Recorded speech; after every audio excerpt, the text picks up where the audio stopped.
오늘 야고보서 세 번째 시간을 갖도록 하겠습니다.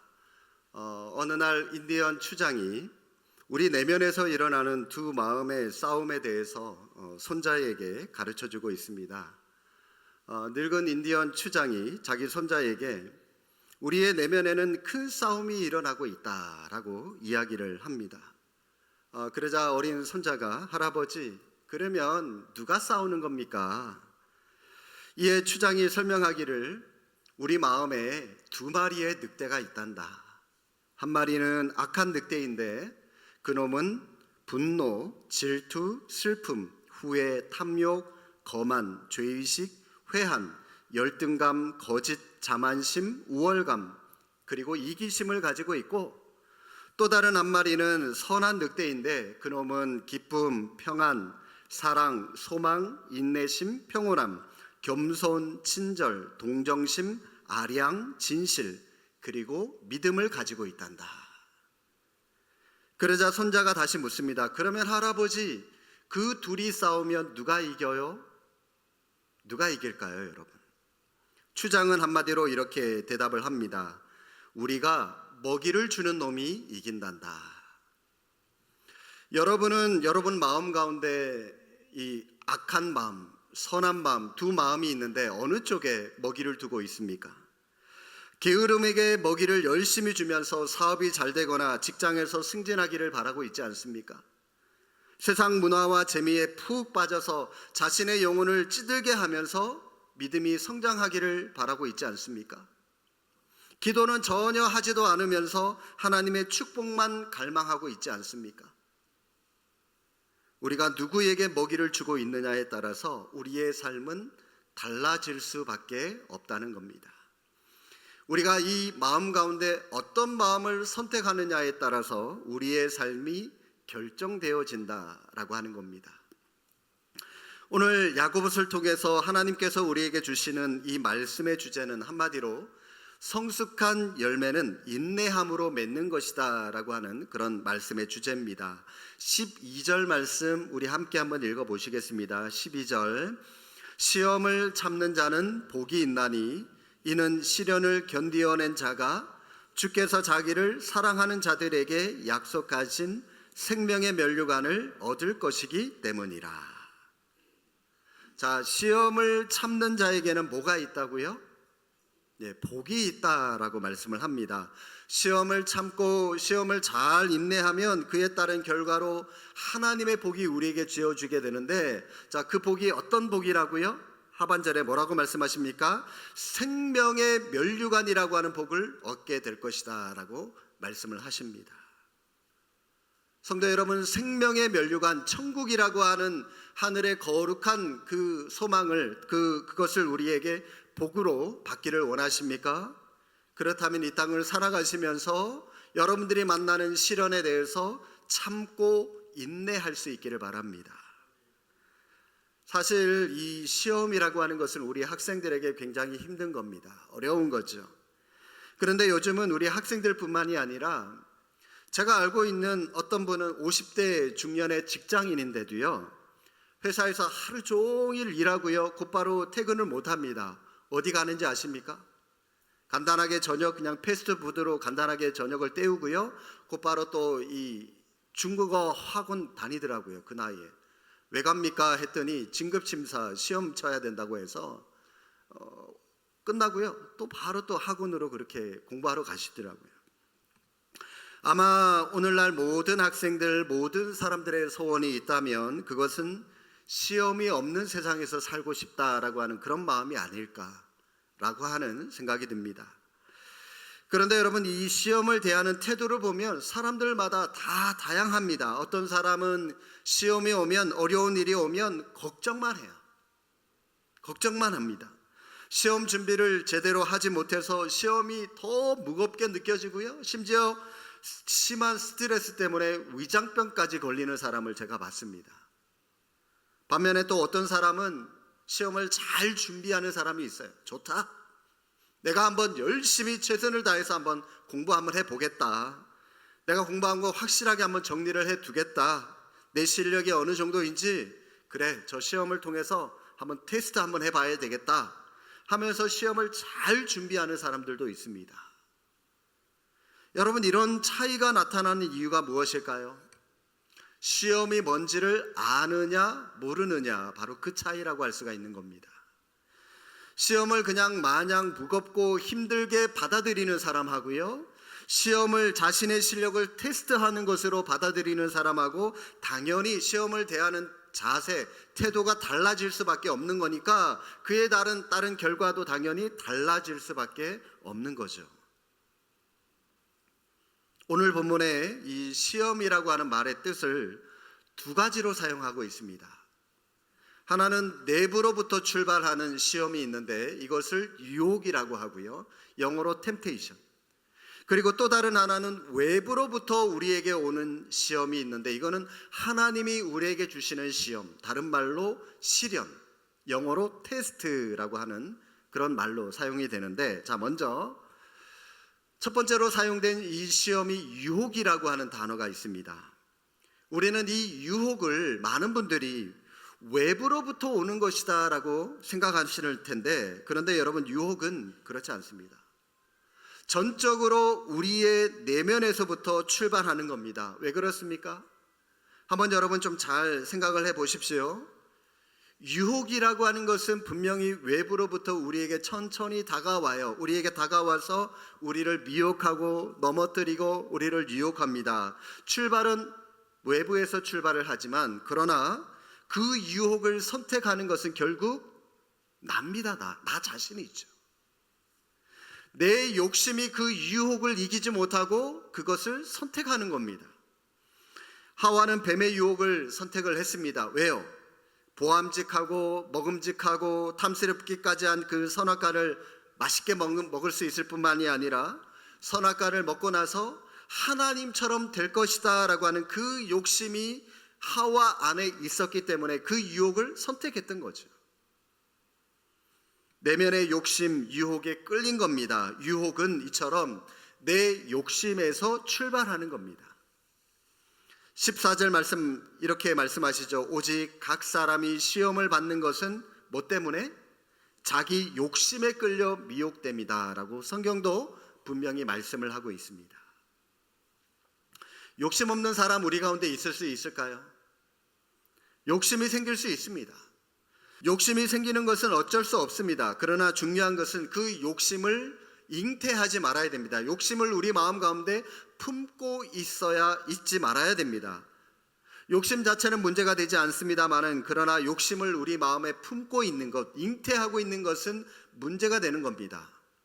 왜냐하면 15절에 이렇게 말씀하시죠. 욕심이 잉태하면 죄를 낳고 죄가 장성하면 뭐를 낳기 때문에? 사망을 낳기 때문이다. 유혹은 있을 수 있습니다.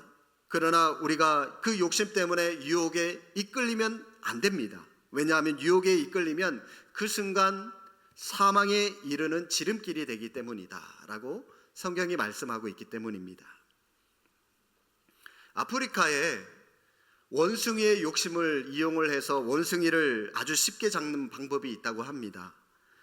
원숭이가 잘 다니는 곳에 가죽으로 만든 자루를 메워 놓고요, 그 안에 원숭이가 좋아하는 과일을 넣어 놓습니다. 그런데요, 이 자루에 조건이 있어요. 자루의 입구는 겨우 원숭이 손 하나가 왔다 갔다 할 정도로, 그 정도의 크기의 자루여야 하고요, 입구는 또 단단해야 한다고 합니다. 흐물흐물하면 안 돼요.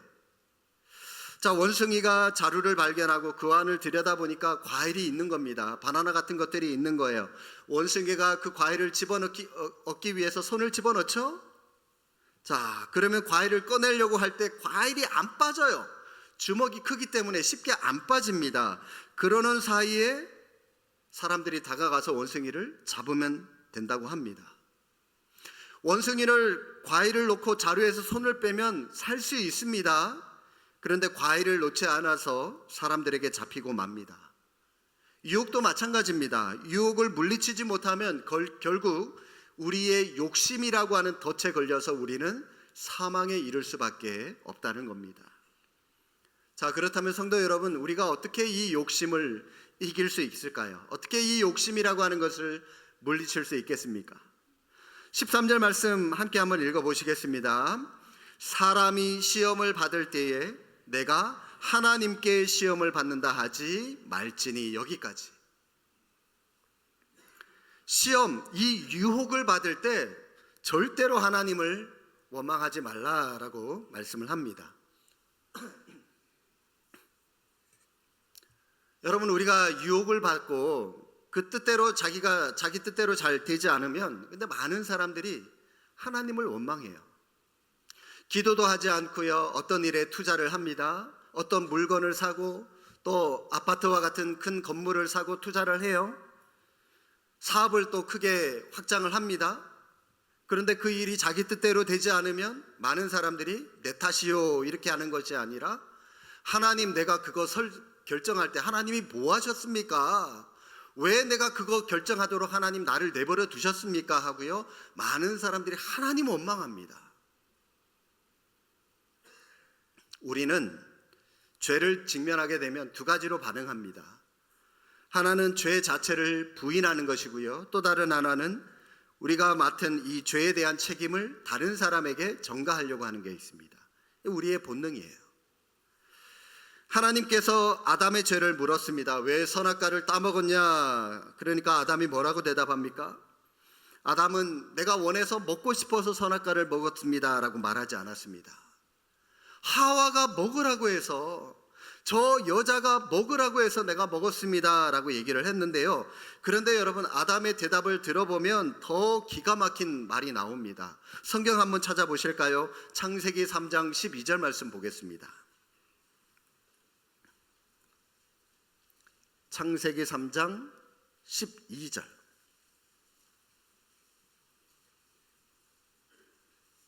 창세기 3장은 창세기 1장 2장 뒤에 있습니다.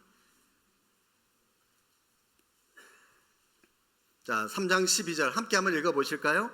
아담이 이르되 하나님이 주셔서 나와 함께 있게 하신 여자, 그가 그 나무 열매를 내게 주므로 내가 먹었나이다. 결국 여러분, 아담은 누구의 잘못이다라고 얘기를 하고 있습니까? 예, 자기 잘못도 아니고 하와 잘못도 아니고, 하와를 누가 주셨다고요? 하나님이 주신 저 여자가 먹으라고 해서 먹었으니까 결국 아담은 하와를 주신 하나님 잘못입니다. 그러면서 죄에 대한 모든 책임을 지금 하나님께 전가하고 있어요. 하나님께 다 뒤집어 씌우고 있다는 겁니다. 나쁜 놈이죠. 죄송합니다. 여러분은 여러분의 성격이나 여러분의 성품 혹은 집안의 배경에 대해서 아마 자라오시면서 큰 분노를 느껴보신 분이 계실지 모르겠습니다. 저는 이런 학생들, 이런 청년들을 많이 만나봤어요. 나는 왜 이런가? 나는 왜 이 모양일까? 나는 왜 이것밖에 안 되는가? 이렇게 분노를 느끼다가 결국 그 화살이 어디로 가는지 아십니까? 자기 부모한테 갑니다. 다. 내 부모는 왜 나를 이렇게밖에 못 낳아주었냐? 내 부모는 왜 나를 이렇게밖에 못 키워줬냐? 그러면서 결국 부모 탓, 환경 탓, 외모 탓, 가정 탓, 다 남 탓하는 그런 청년들, 그런 학생들 너무 많이 만나봤어요. 여러분, 이제 남의 탓 그만하시기 바랍니다. 내 탓입니다. 내가 게을렀고, 내가 부족했고, 내가 연약했기 때문입니다. 그거 인정하셔야 됩니다. 그리고 이 모든 내 탓을 예수 그리스도의 능력으로 뛰어넘겠다고 고백하시기를 바랍니다. 여러분, 이것이 우리가 신앙을 갖고 있는 이유 아닙니까? 우리는 죄를 지을 수 있습니다. 유혹에 이끌릴 수도 있고 시험을 당할 수도 있습니다. 죄를 짓는 것도, 유혹에 미혹되는 것도, 시험을 당하는 것도 다 내 탓이에요. 남 탓 아닙니다. 내 욕심 때문에요. 내 욕심 때문에. 유혹이 와서 시험을 받고 있더라도 그렇기 때문에 하나님을 원망하지 마라 라고 야고보가 우리에게 강하게 말씀하고 있는 겁니다. 내 탓입니다. 내가 못나서 시험을 받고 있는 겁니다. 그러니까 빨리 그 자리를 털고 일어나서 예수 그리스도의 능력으로 떨쳐버릴 수 있기를 바랍니다. 그리고 유혹을 물리치기 위해서 우리는 우리를 위해서, 자기 자신을 위해서 기도할 수 있는, 기도를 해줄 수 있는 중보기도자를 우리가 좀 세울 수 있기를 바랍니다. 여러분은 여러분을 위해서 매일 기도해 주시는 분이 계십니까? 계신가요? 계신다면 그분은 축복받은 분입니다. 복받은 분이에요. 저는 저희 고향에 계신 부모님, 또 저희 장인어른 장모님 매일 새벽같이 저와 우리 가족들 위해서 기도해 주시는 그분들의 눈물 어린 기도가 있기 때문에 제가 오늘날 이렇게까지 사역하고 교회를 섬길 수 있지 않았나라고 하는 생각이 듭니다. 여러분을 위해서 매일 기도해 주시는 누군가를 세우셔야 됩니다. 출애굽기 17장에 보면 여호수아가 아말렉과 전쟁을 합니다. 그런데 이 전쟁의 승패가 여호수아와 그의 군사들이 싸움을 잘하느냐 못하느냐 거기에 달려 있는 것이 아니라 모세의 손에 달려 있는 거예요. 모세가 손을 높이 하늘을 향하여 손을 들고 있으면 여호수아의 군대가 이기고 있고, 모세가 팔이 아파서 손을 내리면 그 군대가 지고 있는 거예요. 여러분, 이 모세가 손을 높이 들고 있다라고 하는 게 이게 무슨 뜻일까요? 하나님께 항복합니다, 그 말입니다. 우리 군인들 군대 가면 보초 근무 쓰다가 매복 근무 쓰다가 부스럭거리고 누군가가 오면 밤에 그러죠. 총 들고 옴장마 손들어, 움직이면 쏜다. 그러면 그 상대방은 빨리 손을 들여야 돼요. 안 그러면 총 맞습니다. 바로 손을 왜 들죠? 왜? 이거 항복한다는 뜻이죠. 보세요, 내 손에 무기가 없으니까 나를 지금 죽이든지 살리든지 당신 의지에 달려 있습니다. 마찬가지로 모세가 하나님을 향하여, 하늘을 향하여 손을 들고 있다는 것은 하나님, 내 손에 아무것도 없습니다. 나를 살리시든지 죽이시든지 전적으로 하나님께만 달려 있습니다. 이처럼 하나님만을 의뢰했을 때 여호수아와 그의 군사들이 이길 수 있었다는 겁니다. 그런데 모세가 팔이 아파서 손을 또 쭉 내리니까 또 지고 있는 거예요, 자기 군사들이. 결국 모세의 손이 내려오지 않도록 아론과 훌이라고 하는 사람이 모세 양옆에 서서 한 사람씩 모세의 팔을 들어줌으로 결국 이 여호수아와 그의 군사들이 이길 수 있었던 것이죠. 이처럼 여러분, 우리도 우리 힘으로, 우리 혼자 힘으로 이 땅을 살아가기 힘들어요. 기도 생활하고 신앙생활하고 살아가기 힘들어요. 아론과 훌처럼 여러분 옆에서 받쳐줄, 손을 같이 들어줄 그런 기도 동력자, 예배 동력자, 그런 분들을 여러분들이 세우셔야 됩니다.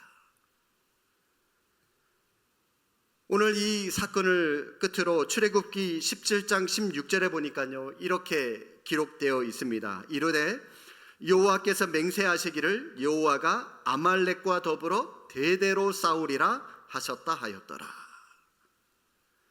성도 여러분, 이 말씀은 지금도 똑같이 우리에게 그대로 적용이 됩니다. 아니, 지금 이 여호수아와 군사들이 아말렉과 싸워서 이겼는데 하나님은 아말렉과 대대로 싸울 것이다 라고 말씀을 합니다. 여러분, 이게 무슨 뜻일까요? 아말렉이 도대체 무엇이길래 대대로 싸워야 할 대상이 된다라고 우리에게 말씀하고 있는 것일까요? 아말렉은 오늘날 우리 안에 있는 우리의 육신의 자아를 상징하는 겁니다. 그래서 이 아말렉은 우리 안에 언제나 존재합니다. 우리가 은혜를 받고 성령 충만해도 이 아말렉은 절대로 사라지지 않습니다. 한쪽 기퉁에 잠시 숨어 있을 뿐이에요. 그러다가 우리가 신앙이 좀 해이해지거나 영적으로 나태해지게 되면은 다시 이 아말렉이 꿈틀꿈틀 우리의 마음 가운데 나타나서 우리를 지배하고 흔들어 놓습니다. 우리가 영적으로 무너지도록 그렇게 만들어 간다는 거죠. 그래서 하나님이 사울 왕에게 아말렉을 완전히 진멸시킬 것을 명령을 하셨는데, 그런데 사울 왕이 어떻게 했습니까? 좋은 것들은 자기가 차지하려고 다 살려두고 내버려두고 완전히 진멸하지 않았어요. 그랬더니 결국 그것 때문에 사울 왕이 멸망당하지 않았습니까? 우리는 아말렉과 싸워야 됩니다. 우리의 이 육신의 자아와 싸워야 됩니다. 싸워 이겨야 됩니다. 그러기 위해서는 우리가 영적으로 강해져야 됩니다. 무엇으로 무장하고 무엇으로 우리의 영을 강하게 해야 되는 것입니까? 기도라고 하는 거죠. 기도. 나 자신의 기도, 그리고 나를 위해서 기도해 줄 수 있는 누군가의 중보 기도, 이게 여러분 필요하다라고 하는 겁니다. 여러분 가운데 아마 누군가가 매일 여러분을 위해서 기도해 주는 분들이 있는가 하면 그렇지 못한 분들도 분명히 있을 겁니다. 그런데 여러분을 위해서 기도해 주는 사람이 만약 한 사람도 없다면 어떻게 해야 될까요? 일단 여러분이 먼저 그 누군가의 중보 기도자가 되어 주시기를 바랍니다. 그러면 여러분을 위한 중보 기도자도 반드시 생길 것입니다. 제가 여러 교회를 섬기면서 좀 안타까운 이야기입니다마는 불신자 가정에서 자기가 처음 예수님을 믿는 신앙의 1세대들이 있지 않습니까? 그죠? 그런 젊은이들, 청년들 그런 분들을 보면 열정이 대단해요. 이전에 예수님을 몰랐다가 이제 막 예수님을 믿으니까 얼마나 막 행복하고 얼마나 기쁘고 성경 보는 것도 얼마나 재밌는지 열정이 굉장하더라고요.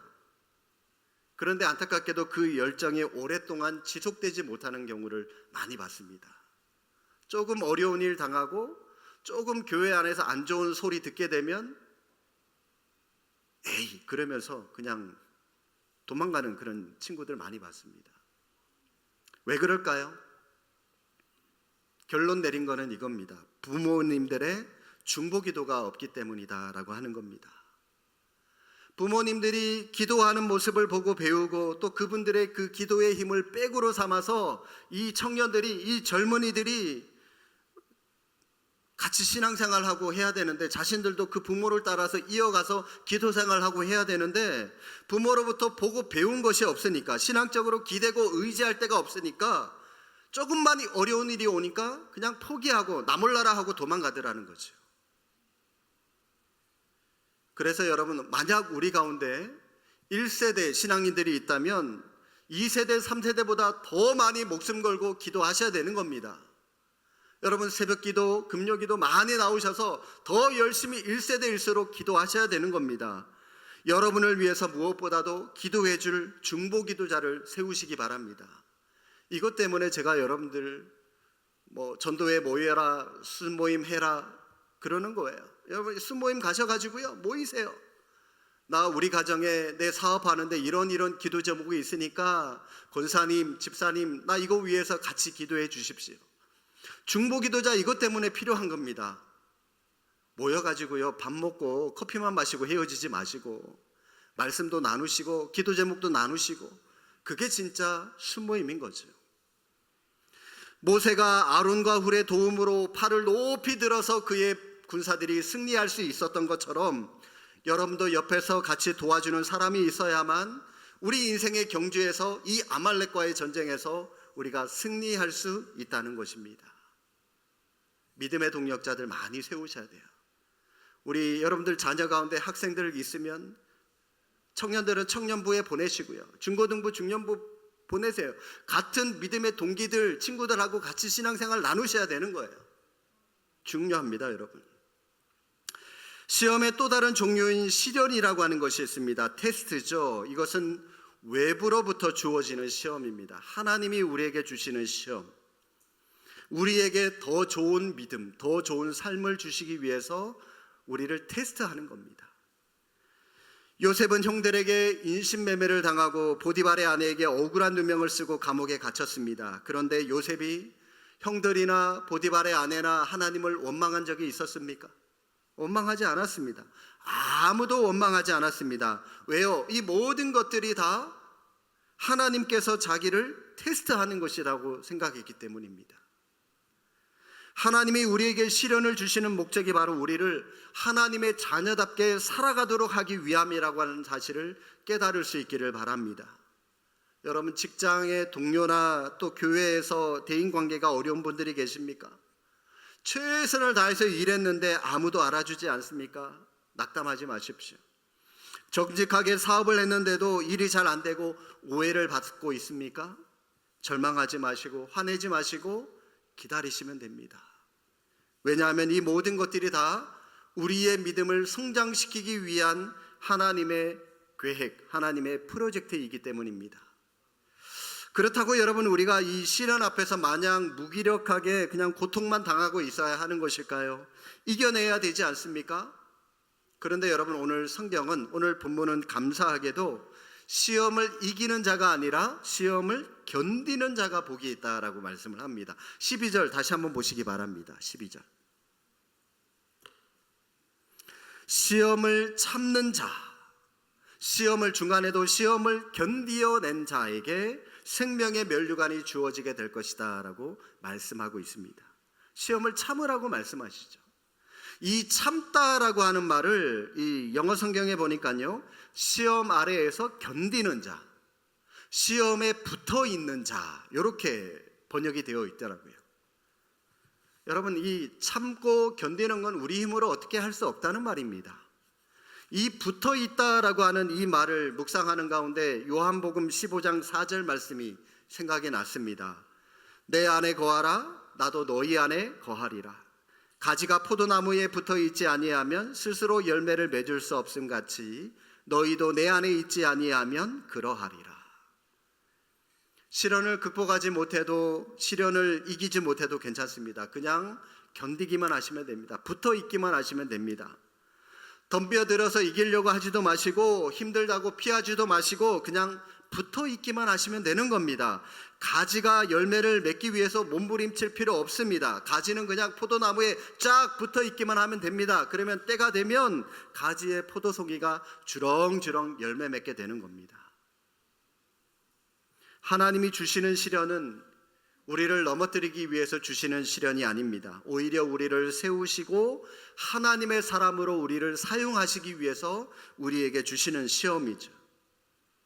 학교에서 우리 학생들이 시험을 치는 목적이 뭡니까? 선생님들이 학생들 괴롭히려고 시험 치는 겁니까? 아니잖아요. 이 학생이 이 문제를 알고 있는지, 문제를 알아야 다음 학기로, 다음 학년으로 진급시킬 거 아닙니까?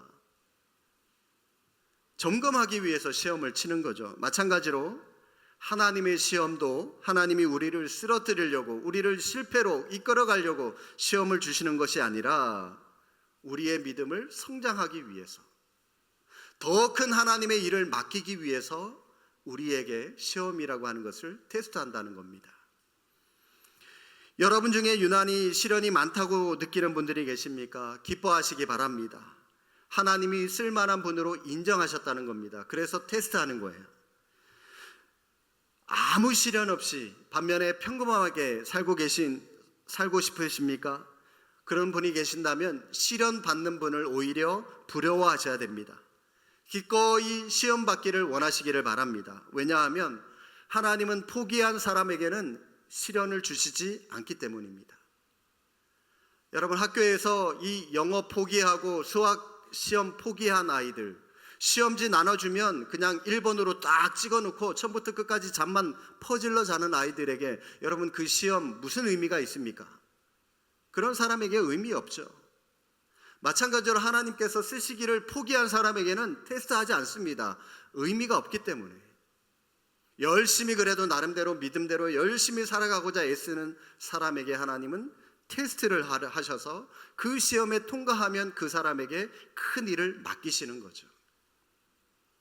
이삭과 야곱을 보시면 이삭은 평생 평범하게 살았던 사람입니다. 별다른 큰 시련도 없었습니다. 그는 큰 자가 어린 자를 섬기리라고 하는 하나님의 말씀을 민감하게 듣지 못했습니다. 그런데 야곱은 어떻습니까? 야곱은 그의 일생 시련으로 시작해서 시련으로 끝났다 해도 과언이 아닌 시련의 인생을 살았던 사람이 야곱입니다. 죽기 전에 눈이 어두운 상황에서도 므낫세와 에브라임에게 손을 엇갈려서 축복할 그 정도로 하나님의 뜻을 민감하게 받아들일 줄 알았던 하나님의 사람이었습니다.